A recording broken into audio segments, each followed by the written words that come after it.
kaluluwang gala. Itong mga spirits na to, possible din na namatay sila due to sudden death, accidents. Yung pagkamatay nila is unhappy events, na-rape sila or na-murdered sila. Ang sinasabing pagbubukas ng pinto ng impyerno nagaganap daw sa tuwing ikapitong buwan sa lunar calendar. During the Ghost Month, ang nangyayari po sa during Ghost Month, opening ang Hell's Gate at ang mga hungry ghosts ay lumalabas at nagpupunta sa realm natin at naghahanap sila ng mga foods, ng mga alay, ng mga prayers. Mga maswerte at mala sa Ghost Month, ating alamin, ito po si Paring Ray Langit. Ang mga dapat at hindi dapat gawin sa buwan ng gutom na kaluluwa, ibibigay sa atin ng isang feng shui expert. Ako naman ang inyong kasangga, JR Langit. Ang lahat ng yan ngayong gabi sa ating Kasanggamoon Langit.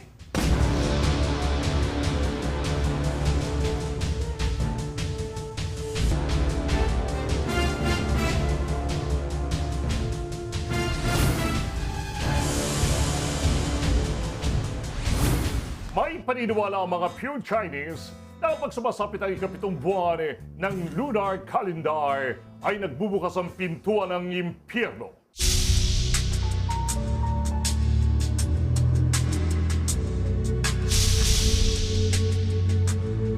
Sa mga panahong ito, ayon dito kay Master Hans Kua, isang feng shui expert, gumagala at dumadalaw sa mga buhay ang mga gutom na kaluluwa. This is just a reminder for us, ng mga tao dito na nabubuhay sa atin, na don't forget to give prayers, to give alay, to visit or puntahan mo sila sa sementeryo or kahit sa bahay man lang is magkaroon tayo ng moment kung saan mag-alay tayo ng food or mag-say tayo ng little prayers sa mga past loved ones natin para maging happy sila or maging maayos yung mga souls or spirits sila. Karaniwan ay may mga naiwanang unfinished business sa mundo. Ang mga gumagalang kaluluwa o kaya ay bigla naman ang kanilang naging kamatayan. Ang mga hungry ghosts, usually sila yung mga naiwan na hindi na na-reincarnate o nag-aantay sila ng parang timing nila o kailan matatapos yung karma nila para ma-reincarnate ulit sila bilang tao. Sila yung mga ghosts na kailangan ng prayers, kailangan ng alay, or kailangan ng food.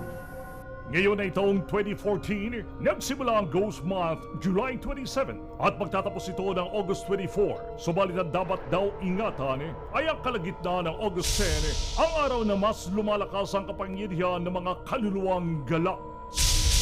So itong August 10 na to, ito yung kung saan dito, yung mga hungry ghosts na to, ay mas malakas ang powers o mas maraming araw o mas maraming time na nagpaparamdam o mararamdaman mo daw sila. Pwede bang manakit ng mga kami? Yes, ang mga hungry ghosts, not physically mananakit sila sa atin, pero they would be bulong. They would, pwede sila magbulong, pwede sila magbigay ng mga, sa mga tao na mabuhay, pwede ng bulungan, o pwede lang bigyan ng mind na parang guluhin ang mind ng taong to, at mag-cause ng pain, mag-cause ng harm, even mag-cause ng death sa ibang tao. Para itong mga taong na namatay din to, they would possible to become also a hungry ghost. Para makasama din nila, isa na rin silang mga hungry ghost. Ang mga malalaking trahedya na nangyayari sa iba't ibang panig ng mundo ay pinaniniwalaang nangyayari at nagaganap sa Ghost Month. Itong 2014, nagsimula lang ang Ghost Month. May mga lindol na nangyari sa China ngayon, recently lang news natin, kung saan maraming namatay. Hindi lang rin yan, may leakage sa may Taiwan o may sumabog daw na LPG o kung ano man yung parang pagsabog sa Taiwan recently. At isa pa, bago pa pumasok ang Ghost Month, medyo dumami na ang mga plane crash. Pero kung may dalang kamalasan ang Ghost Month, may mga paraan naman ang feng shui expert para baliktarin ito at gawing swerte. Paano ba magiging wealthy ang Ghost Month natin? Is by making the hungry ghost happy ghost.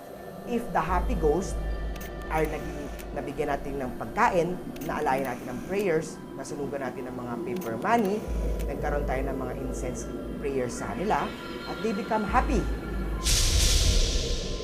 Subalit paalala ni Master Hans, higit pa sa feng shui, ay mas epektibo pa rin na panlaban sa malas ang dasal. In ito yung simple reminder para sa ating mga Pilipino. Ito yung tinatawag nating All Saints Day or the All Souls Day. During this month na to, prayers is important. Tayo pa rin ang mahawak nating success. Tayo pa rin, nakasalalay pa rin sa ating own hard work, pagsisikap, determination. Ang prayers pa rin is the number one formula para sa ating success. Ang mga do's and don'ts sa panahon ng Ghost Month, ating alamin sa muling pagbabalik ng Kasangga Mo ang Langit. Ang mga things or tips to avoid or a no-no during the Ghost Month is no business starting. Dahil pag nagbukas tayo ng negosyo, nagsimula daw tayo ng negosyo, the tendency for our business to be unsuccessful is mas malaki. Kasangga mo ang langit.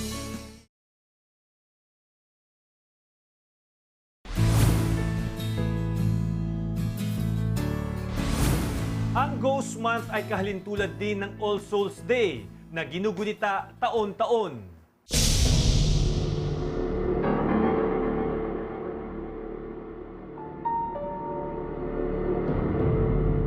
Pero sa paniniwala ng mga Chinese, mas maraming bad luck ang dala ng Ghost Month. Usually itong month na to, medyo umiiwas sila or ayaw nilang magbukas ng negosyo, ayaw nila mag-start ng construction, hindi rin daw magandang maglipat ng bahay. Iniiwasan din na magsimula o mag-construct ng mga bahay o mag-repair ng mga bahay during the Hungry Ghost Month. Pag sisimula daw tayo ng bahay, pag bibuild ng bahay ng Hungry Ghost Month, itong bahay na to, is possible hindi maging fortune o hindi maging maganda maswerte. Hindi rin daw magandang magkaroon ng pag-aasawa or marrying. Hindi rin daw magandang mag-enter into contract or contract signing or starting a new business. Mga no-nos din, no swimming, no adventurous sports. Dahil itong mga swimming or adventurous sports na to, this would cause tragedy or problems. Iwasan din ang pag-go out o umuwi ng gabi o pagmamaneho ng lasing at night dahil during Ghost Month, mas malaki ang chances of accident. During Ghost Month din, hindi rin daw maganda na magkaroon ng mga away o mga disputes dahil mas matagal ang pag-aayos o ang tendency na maayos. Ang Ghost Month din, hindi rin daw maganda sa Ghost Month na magkaroon tayo ng mga plano sa buhay o mga long-term plans, hindi rin daw maganda po. Mayroon ring mga tradisyong sinusunod sa Ghost Month upang sikaping mapasaya ang mga kaluluwang gala. Unang-una is pag-alay. Ano bang mga alay na pagkain na pwedeng isahanda sa mga Hungry Ghosts? Ang pag-aalay ng pork, ang pag-aalay ng chicken, ang pag-aalay ng rice, ang pag-aalay ng food is important sa kanila. Kasi Hungry Ghosts nga sila, nalimutan na sila ng mga loved ones sila or wala na silang food na makain. So, ang pangalawang pag-aalay o ang pangalawang ginagawa ng mga Filipino-Chinese sa Philippines, pagsunog ng tinatawag natin the paper money. Ang mga paper money na to, pag may namatayan o pag may mga Hungry Ghosts, is may mapapil silang sinusunog as money nila, as way of spending. Also, yung mga things na gusto nila mabili o gusto nila makuha. Isa pa rin pag-aalay is pagtitirik ng kandila. Pagre-remind sa atin na huwag natin silang kakalimutan. One way also to prevent us from yung mga Hungry Ghosts na lumalapit sa atin is to wear bright color. This bright color will dispel. Ibig sabihin, wearing of black colors during the Hungry Ghost Month is a no-no. Isa pang way also is to place a rock salt sa isang baso at ilagay natin sa may tabi ng pintuan natin, sa may door natin, sa mga windows natin. May mga rekomendasyon si Master Hans kung paano bibigyan ng proteksyon ng ating mga sarili mula sa kamalasang dala ng Ghost Month. So ito ang tinatawag nating the food dogs. Ang food dogs na to ay maganda ilagay sa labas ng bahay natin. Meron siyang male, kung saan nakaapak siya sa kanyang globe. At meron din sa other side naman, female. Malalaman natin female ang food dogs natin, kung saan apak naman niya ang kanyang baby food dogs din. Ang mga food dogs naman ay protection para hindi pumasok ang mga negative energy sa ating bahay. Ang susunod naman is si Chongquay. Siya ang god na nagpapaapis ng mga Hungry Ghost Month. Itong Chongquay na to, pag i-display natin sa harapan ng pintuan, ang mga Hungry Ghosts ay matatakot nang pumasok sa loob ng ating bahay. Ang susunod naman natin is the General God na tinatawag nating General Quan Kong. May hawak siyang sword o may hawak pa siya isa pang sword sa other side niya.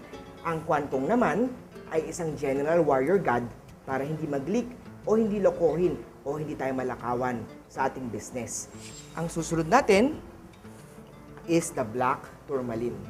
Ang Black Tourmaline is one of the powerful stone or crystal to shield, to drive away the negative energy sa bahay natin. Sa left ba ito sinusot o sa right? Left ka lang. Okay. Nagpakita rin ng sample si Master Hans kung paano ginagawa ang feng shui. Pag pupunta ako sa bahay ng tao, sa mga bahay ng mga kliyente natin, ginagamit natin ang feng shui compass at iniikot natin, hinahanap natin ang direksyon. Itong feng shui compass na to, kung asa ng mga degrees ng bahay natin, kung anong anggulo ang pintuan natin, kung saan anggulo nakalagay ang ating stove. Itong anggulo ba to is element of water. Itong anggulo ba to is para sa mga bakal. Itong anggulo ba to is bagay sa taong nakatira doon. Year of the horse, year of the rat. Bagay ka ba dito? Year of the rabbit. Bagay ka ba dito sa lugar na to? So iniikot ko lang siya at tinatapat natin kung saan yung dalawang dot ay nagtatouch ng sa kanyang. Ayan po, opo. Dapat magdikit.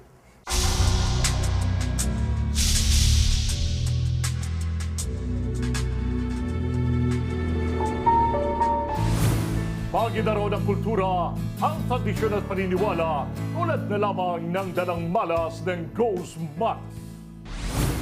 Subalit kung may kamalasang mangdala ang Ghost Month, may mga paraan naman para kontrahin ito at gawing maswerte. Sa bandang huli, determinasyon pa rin ang bawat tao kung may tuturing niya kayang sarili na maswerte o malas sa buhay. Sana mo na ibigay niyo sa pang-spesyal na pagtatanghal ng aming palatuntunan nakapagkatid ng kaibang aral at leksyon sa buhay. Hanggang sa muli sa ngalan po the Racer Langit, ito po si Paring Ray. Ako naman, si JR Langit. Laging tandaan, Sa lamang laban, kasangga mo ang langit.